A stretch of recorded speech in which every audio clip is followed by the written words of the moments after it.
बंटी चूहा बहुत होशियार था। वो एक जंगल में रहता था। उसने अपना एक छोटा सा घर बना रखा था। जंगल के पास एक घर था जिसमें एक छोटा बच्चा रहता था।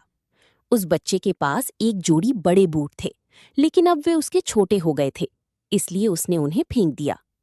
बंटी चूहे ने जूते देखे और खुश होकर बोला, अरे, ये जूते तो बहुत अच्छे हैं, मैं इसमें आराम से सो सकता हूँ। बंटी चूहा एक जूते को घसीटकर अपने घर के नीचे ले आया। दूसरा जूता लाने की उसकी हिम्मत नहीं हुई। उसने उसी जूते को साफ किया, उसके अंदर नरम बिस्तर बनाया और फूलों से उसे सजा दिया। अब बंटी बहुत खुश रहने लगा। जंगल के दूसरे जानवर उसका नया घर देखने आते थे, लेकिन बंटी बदलने लगा। जब भी कोई आता, वो जूते पर चढ़कर नखरे दिखाने लगता। एक दिन नटखट कबूतर उससे मिलने आया। नटखट कबूतर बोला, बंटी भाई, बहुत सुंदर घर सजाया है और इस जूते ने तो 4 चांद लगा दिए हैं। बंटी चूहा बोला, सुन भाई, नजर मत लगाना, मैंने बहुत मुश्किल से इसे सजाया है। तुम जैसे लोगों की नजर लग गई तो ये खराब हो जाएगा। नटखट कबूतर बोला, भाई, मैं तो तुम्हें बधाई देने आया था, लेकिन लगता है तुम्हारा घमंड 7वें आसमान पर है। बंटी बोला, मुझे किसी की बधाई की जरूरत नहीं। मैं जानता हूँ तुम सब मुझसे जलते हो। तुम बाहर सर्दी झेलते हो और मैं इस जूते में आराम से सोता हूँ। नटखट कबूतर चुपचाप वापस उड़ गया। धीरे धीरे बंटी ने सभी जानवरों से बात करना बंद कर दिया। अब उसका कोई दोस्त नहीं बचा। समय बीतता गया। एक रात जंगल में तेज बारिश होने लगी, लेकिन बंटी चूहा अपने जूते में आराम से सो रहा था। उसे बाहर के मौसम का बिल्कुल पता नहीं चला। बारिश का पानी बढ़ने लगा। जूते के तले में एक छोटा सा छेद था, उससे पानी जूते के अंदर भरने लगा। कुछ ही देर में जूते में काफी पानी भर गया। तभी बंटी की आंख खुली, लेकिन अब बहुत देर हो चुकी थी।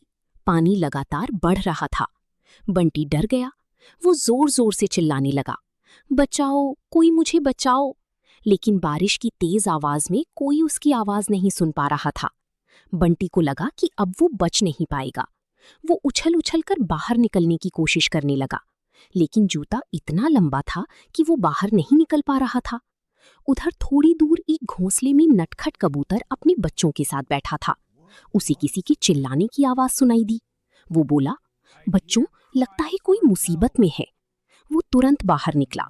ध्यान से देखने पर उसे समझ आया, आवाज बंटी की जूते से आ रही थी। वो तेजी से वहां पहुंचा। उसने देखा, बंटी पानी में फंसा हुआ था।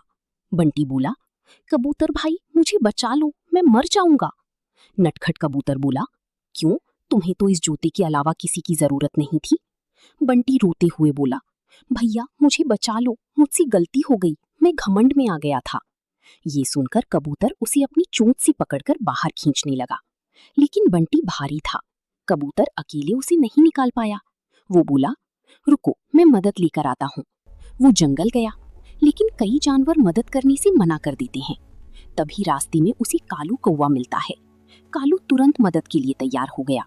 दोनों वापस आए। उन्होंने बंटी की दोनों टांगें चोंच से पकड़ी और पूरी ताकत लगाकर उसे बाहर निकाल लिया। बंटी सुरक्षित बच गया। अगले दिन उसने जूते को उल्टा करके उसका पानी निकाला। फिर वो जूते को घसीटकर नदी में फेंक आया। नटखट कबूतर और कालू कौवा उसे देखकर खुश हुए। बंटी सभी जानवरों के पास गया और सबसे माफी मांगी। उस दिन के बाद वो फिर कभी घमंड नहीं करता था। सीख, घमंड इंसान को अकेला कर देता है, लेकिन विनम्रता और दोस्ती मुश्किल समय में साथ देती है। चमकना। वीडियो पसंद आई तो लाइक, सब्सक्राइब और शेयर जरूर करें।